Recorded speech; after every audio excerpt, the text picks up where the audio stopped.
تھی، بزرگ تھے دونوں، کمزور بھی تھے، بڑھاپے کو پہنچے ہوئے تھے اور ان پڑھ تھے. سمجھ رہے بات کو؟ قرآن کریم کو جانتے نہیں تھے لیکن بیچارے کسی نے کوئی بات بتا دی تو بات سمجھ میں آگی، ورنہ بیچارے قرآن کریم پڑھنے والے یعنی جاننے والے نہیں تھے، نہ حافظ قرآن تھے، نہ قرآن ناظر پڑھا ہوا تھا. اس واقعے کو بچوں غور سے سن لے بیٹے. یہ جو بڑے میاں تھے یہ کام کیا کرتے تھے؟ یہ مزدوری کرتے تھے، دوبڑا کھود کر کے، گھاس کھود کر کے اس کو منڈی میں لے جا کرتے تھے. اس کے ایک آنا دو آنا ملتے تھے، اس سے اپنے گھر کا گزارا کرتے تھے. ایک دن ایسا ہوا اور جو بڑھیا گھر میں رہتی تھی وہ بیچارے گھر کا کام کرتی تھی. ایک دن ایسا ہوا کہ بڑے میاں صبح گئے اور تھوڑی دیر بعد جلدی واپس آ گئے. ان کی بیوی وہ بڑھیا اماں پوچھنے لگی جناب آج کام پہ نہیں گئے؟ کہ جی آج کام پہ تو گیا تھا لیکن بس اللہ نے کچھ اور ہی منظور تھا. تو بڑھیا نے دیکھا آج سر پر گٹھڑی نہیں تھی، کچھ اور چیز تھی. بڑھیا کہنے لگی آج کام پہ نہیں گئے؟ کہنے لگے کام پہ تو نہیں گیا، گھر کا گزارا کیسے ہوگا؟ کہنے لگے آج میں وہ چیز لے کے آیا ہوں جو دنیا میں سب سے بابرکت ہے. بات سمجھ میں آئی؟ دنیا میں اس سے زیادہ بابرکت چیز کوئی نہیں ہے، میں وہ چیز لے کر کے آیا. اجی کہاں سے مل گئی ایسی چیز تمہیں؟ سونا ساننا لائے ہو؟ کوئی چاندی ہے، سونا ہے، زیور ہے، پیسے ہے، یہ سر پہ تمہارے کیا رکھا ہے؟ وہ بڑے میاں کہنے لگے اللہ کی بندی آج میں دنیا کی سب سے زیادہ بابرکت چیز اللہ کا قرآن کریم لے کر کے آیا. اب ان کا مکان بڑا بوسیدہ تھا، سیدھا سادہ مکان تھا. آج کی طرح کوٹھیاں تو نہیں تھی کہ کمکم میں لگے ہوئے پی او پی ہوئی ہوئی ہے، ایسے مکان تو نہیں ہوا کرتے تھے اس وقت. تو بڑھیا کہنے لگی کہ یہ تو بات ٹھیک ہے کہ یہ اللہ کا سب سے بابرکت قرآن ہے، یقیناً دنیا میں اس سے زیادہ بابرکت عظیم الشان چیز کو دنیا میں ہو نہیں سکتی.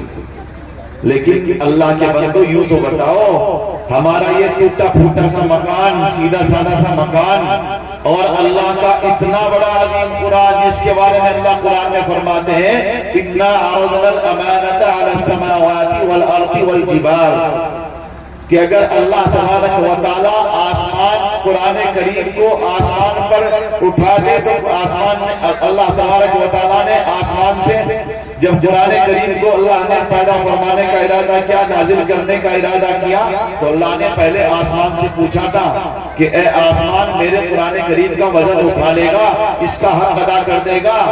آسمان نے کہا اے اللہ میری تو حیثیت نہیں، میں تو نہیں کر سکتا اللہ، میں تو گستاخ ہوں، کہیں کوئی بے ادبی نہ ہو جائے. پھر اللہ نے فرمایا وَالْأَرْضِ، ہم نے زمین سے پوچھا اے زمین کیا میں تجھے اپنا قرآن عطا کروں، کیا تو اس قرآن کا حق ادا کرے گی؟ زمین نے کہا اے اللہ میں تو زمین ہوں، میں تو پہلے ہی نیچے ہوں، میرے مولا تیرے اس قرآن کریم کا حق مجھ سے ادا نہیں ہوگا، اے مولا میں تو تجھ سے معذرت خواہ ہوں، معافی چاہتا ہوں میرے رب کریم آقا.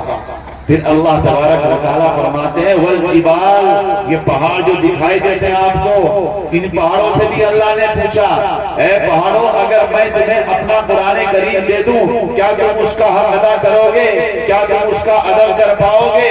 پہاڑ نے کیا جواب دیا؟ اے اللہ تیرا عظیم قرآن، اتنا بابرکت قرآن مجھ سے کہیں بے ادبی نہ ہو جائے، اے مولا میں تو معذرت خواہ ہوں. حدیث کے اندر آتا ہے اللہ کے رسول صلی اللہ علیہ وسلم نے فرمایا آسمان و زمین پہاڑ تینوں نے منع کر دیا، اللہ تبارک و تعالیٰ نے اس عظیم الشان بابرکت کے لیے مجھ اور آپ ناکارہ انسان کو اللہ نے منتخب فرمایا جس کو میں اور آپ حافظ قرآن کہتے ہیں. ایک ننھا سا 9 سال کا بچہ، 10 سال کا بچہ جس کو ہم کچھ حقیقت نہیں سمجھتے، اس بچے کو حقیقتاً کوئی اہمیت گھر میں نہیں دی جاتی، یہ تو بچہ ہے. کوئی کام کے لے کر کوئی بولے گا بیٹا یہ کام کر دو تو ماں باپ کیا کہتے ہیں یہ بچہ تو چھوٹا ہے. کسی بچے کو دیکھا کھیت میں کام کرتے ہوئے، کوئی ماں باپ کہتا ہے اپنے بچے کو بیٹا کام پہ چل، کیونکہ اس کو پتا ہے یہ تو معصوم بچہ ہے، اس سے بھی ہوگا. اللہ تبارک و تعالیٰ نے اس ننھے سے معصوم سے بچے کو جس کو میں اور آپ انسان آدم کے اولاد کہتے ہیں، اللہ تبارک و تعالیٰ نے اس کے لیے مجھے اور آپ کو منتخب فرمایا۔ اللہ تبارک و تعالیٰ ہمیں اور آپ کو اس قرآن کریم کا صحیح حق ادا کرنے کی توفیق عطا فرمائے۔ رمضان مبارک کا مہینہ قریب ہے، اللہ تبارک و تعالیٰ ہمیں اسے صحیح طریقے پر سننے کی اور سمجھنے کی اور عمل کی توفیق عطا فرمائے۔ بہرحال میں اپنی بات پر آتا ہوں تو یہ بڑھیا کہنے لگی، اجی اللہ کا اتنا بڑا قرآن، اتنا بابرکت عظیم قرآن، ہم اس کو اپنے گھر میں کہاں رکھیں گے؟ ہمارے گھر میں تو گودریج الماریاں بھی نہیں ہیں، ہمارے گھر میں تو کوئی عالیشان تخت بھی نہیں ہے۔ تو دونوں بیوی میاں بیوی کہنے لگے کہ کیا کریں؟ بیوی کہنے لگی، اس عورت اس وقت کی دور کی عورتیں بھی دیکھو کیسی تھی میرے پیاروں۔ اور بڑھیا عورت کہنے لگی، میاں میری سمجھ میں ایک بات آتی ہے، بتاؤ کیا بات آئی؟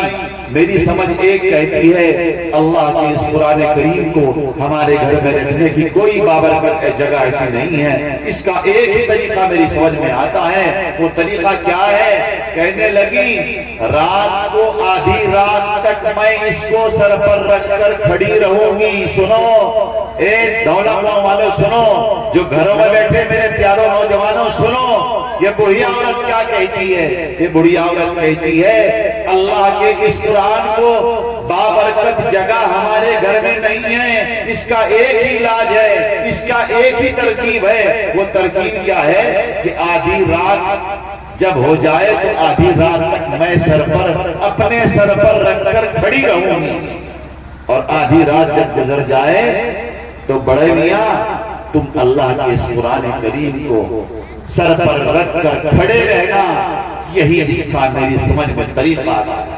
علماء نے لکھا ہے، مورخ لکھتے ہیں، چنانچہ ان دونوں بوڑھا بوڑھی نے یہی طریقہ اپنایا۔ آدھی رات تک بڑھیا عورت اللہ کے اس قرآن کو سر پر کھڑی رہی، رکھ کر کھڑی رہی، اور آدھی رات کا جب وقت ہوا، یہ بڑے میاں کہنے لگی اب نمبر میرا ہے۔ یہ بڑے میاں نے اللہ کے اس قرآن کریم کو سر پر رکھ کر پوری رات کھڑے ہوئے۔ علماء لکھتے ہیں، مورخ لکھتا ہے، اللہ تبارک و تعالیٰ کو اس بڑھیا اور بوڑھے کا یہ عظیم ادب کا جو طریقہ تھا، اللہ کے قرآن کے ساتھ جو محبت اور عقیدت تھی، اللہ کی ذات کو اتنا پسند آیا، اتنا پسند آیا، اتنا پسند آیا کہ صبح ہونے سے پہلے اللہ تبارک و تعالیٰ نے اس بڑھیا اور اس بوڑھے انسان کو حافظ قرآن بنا دیا۔ بات سمجھ میں آئی میرے پیاروں؟ جب قرآن کریم کی مجلس ہوتی ہے، یہ بچے آتے ہیں، اللہ نے ان کو قرآن کریم کی نعمت بخشی ہے، ان کے لیے اللہ کے مقرب فرشتے اپنے رحمت کے پر بچھاتے ہیں، سمندر کی مچھلیاں ان کے لیے رحمت کی دعائیں کرتی ہیں۔ آپ ان بچوں کی مجلس میں نہیں آتے؟